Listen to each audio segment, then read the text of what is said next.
Alors, la première thématique, si vous êtes prêts et prêtes, c'est Lisa qui va vous traiter d'acidification des océans.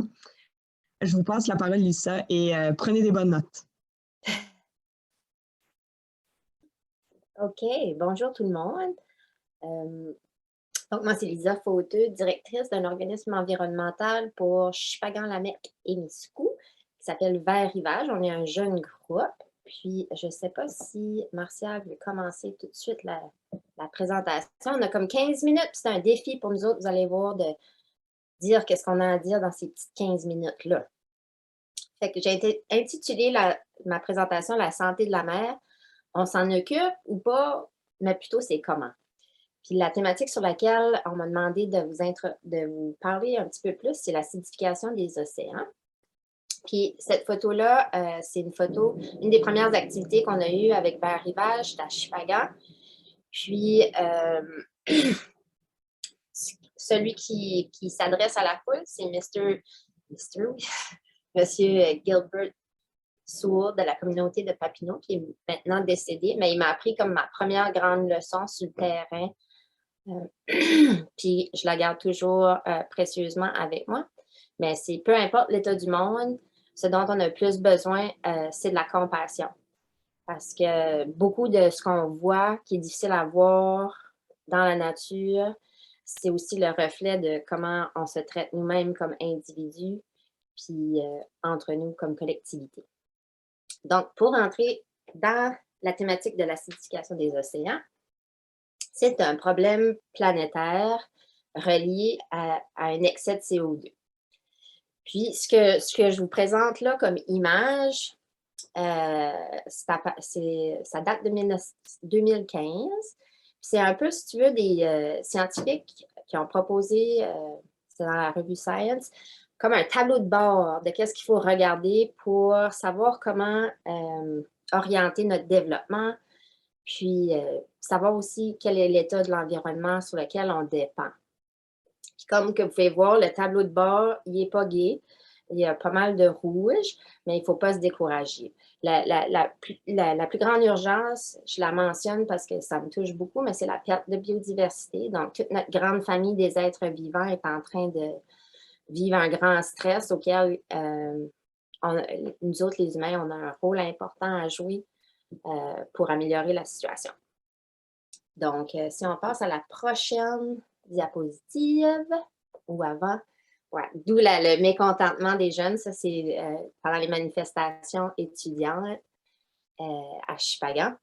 Puis, j'aime son humour, il ne faut pas se décourager, mais il a raison aussi qu'on a beaucoup de changements à apporter.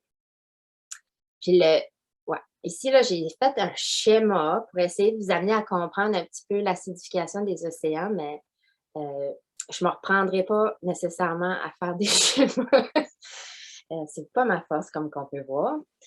Mais le CO2 comme tel, c'est une molécule à la base du vivant. Fait que c'est pas vraiment comme une molécule coupable. Vraiment, qu'est-ce qui se passe? C'est l'excès. Puis depuis quand cet excès-là, c'est ce que je représente dans le centre un peu, c'est vraiment depuis la révolution industrielle que les choses ont commencé à virer de travers. Parce que il y a un cycle de carbone qui est très important, puis grosso modo, il y a des émetteurs de carbone représentés par le beau bison, puis il y a aussi un phénomène de stockage du carbone, un puits de carbone. Puis ces deux procédés-là sont concomitants, mais historiquement, on favorisait un petit peu le stockage, ce qui fait qu'on ne voyait pas les excès qu'on voit en ce moment. Puis il y avait comme une relative stabilité, puis comme une santé de toute la biosphère. Puis cette biosphère-là, quand elle est en santé puis qu'elle fonctionne bien, ben, c'est elle qui maintient toutes ces conditions-là confortables du bon fonctionnement. Quand on se met à jouer sur l'intégrité de la biosphère, en plus de brûler toutes nos réserves, c'est là qu'on a un déséquilibre dans notre cycle de carbone.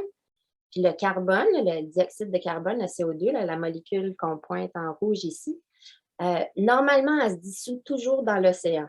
comme une partie de ce qu'on envoie dans l'atmosphère se dissout aussi dans l'océan. Puis, cette molécule-là, elle a la propriété d'altérer la chimie de l'eau. Parce que quand elle se dissout dans l'eau, elle devient un acide, puis ça change toute une série il y a une série de réactions chimiques qui vont faire diminuer le pH, donc augmenter l'acidité. Puis, là, ici, là, dans la deuxième partie, vous allez voir qu'il y a comme l'élément aussi, on en produit plus du CO2, mais on a aussi comme vraiment eu un impact sur nos écosystèmes naturels, fait qu'il y a beaucoup de moins de séquestration qui se fait sur la Terre qu'avant. Puis c'est dans ces deux compartiments-là qu'on va être capable de jouer c'est dans ces deux compartiments-là qu'il faut qu'on s'attarde pour améliorer les choses.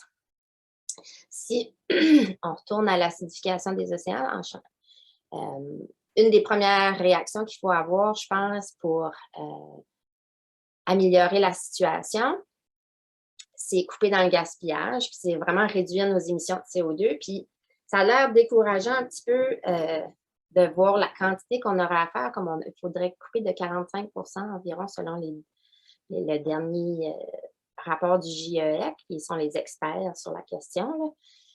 Mais on fait énormément de gaspillage, fait qu'on a des fruits faciles à cueillir. Là, je me pointe deux éléments, là, mais il y a comme le gaspillage alimentaire. En ce moment, on dit que si c'était un pays, ce serait le 3e pays émetteur. Fait que c'est un peu un problème d'abondance quand on en gaspille autant, mais il y a moyen de moyenner pour le bien aussi de l'ensemble, je crois. Puis c'est la même chose avec les transports. C'est un secteur où il y a énormément de gaspillage. Ici, c'est un exemple, une file de service au volant à Shippagan. Élise Méran, qui est celle qui est professeure à l'Université de Moncton Campus Shippagan, qui est celle qui a vraiment commencé le travail sur l'acidification des océans avec Vert Rivage, elle a calculé qu'en moyenne, de 8 heures à 9 heures, il y a au moins 15 autos en file qui émettent pendant cette heure-là un excès de plus de 60 kg de carbone dans les airs. Puis sur une année, ça s'accumule tout ça. C'est inutile. Donc, mission, on coupe dans le gaspillage.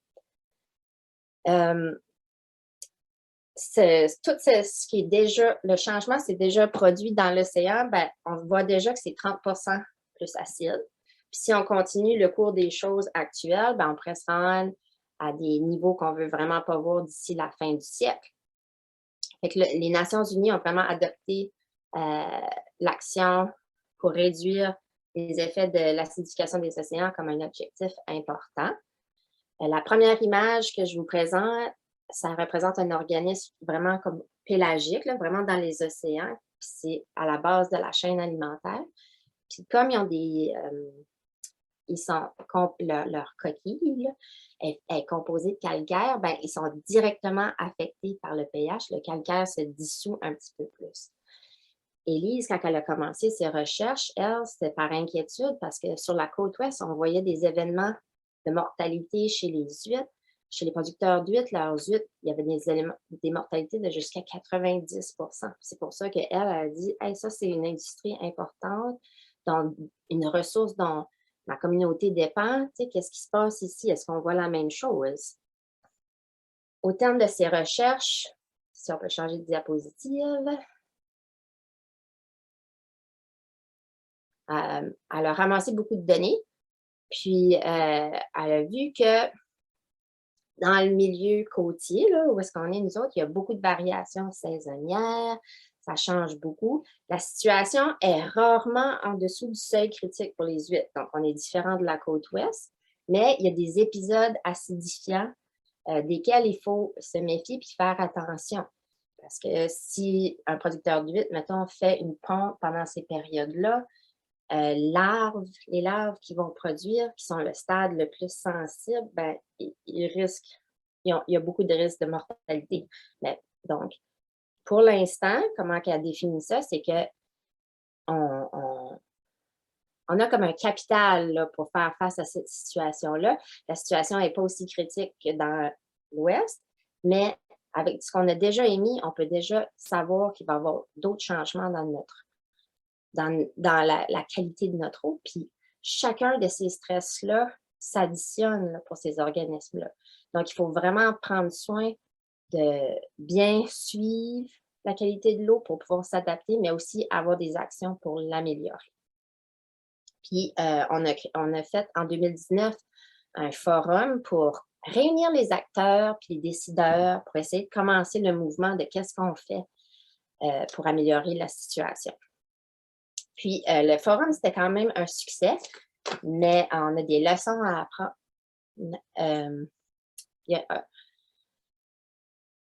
De ça, je crois, puis c'est que, excusez-moi là, si je vais vite, là, mais une des choses, c'est que les principaux intéressés qu'on pensait qu'on allait aller recruter, c'était les pêcheurs, mais ils ne sont pas beaucoup venus. C'est encore le format, tu sais, nous, on a comme un biais scientifique, là, on pense que donner l'information, ça va être suffisant pour faire bouger les gens, mais on n'est pas encore tout à fait là, malgré qu'il y a beaucoup, la conscience commence à s'éveiller quand même. Ici, j'ai une photo d'un pêcheur du Sud, Steven Leblanc, qui est aussi biologiste, qui pourrait expliquer peut-être que sa conscience est peut-être un peu à un autre endroit, là, mais il voit que, OK, les émissions de CO2 sont une source comme d'une réduction de la santé du milieu d'où je tire ma subsistance. Pourtant, la tendance chez mes pêcheurs, c'est pas avoir des bateaux plus efficaces, c'est avoir encore des plus gros bateaux qui vont comme utiliser encore plus de carburant. Fait qu'il y a comme un ajustement vraiment à faire, puis ça va être de plus en plus pressant de le faire. Hein. Mais une autre tendance intéressante que je vois chez les gens qui sont du milieu, ici, c'est une photo de Austin Vibert de Miscou, qui a une compagnie qui s'appelle Ghost Gear Disappear. Puis lui, comme ce qu'il m'expliquait, c'est que sa vision, c'est que, ou son état de conscience, c'est qu'on a toujours pris de la mer.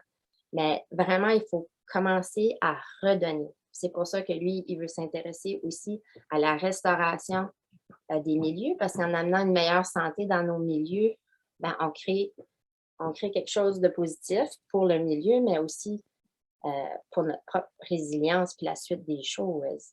Puis cette habitude-là de toujours prendre sans donner, c'est vraiment quelque chose comme un pivot qu'il faut enclencher parce que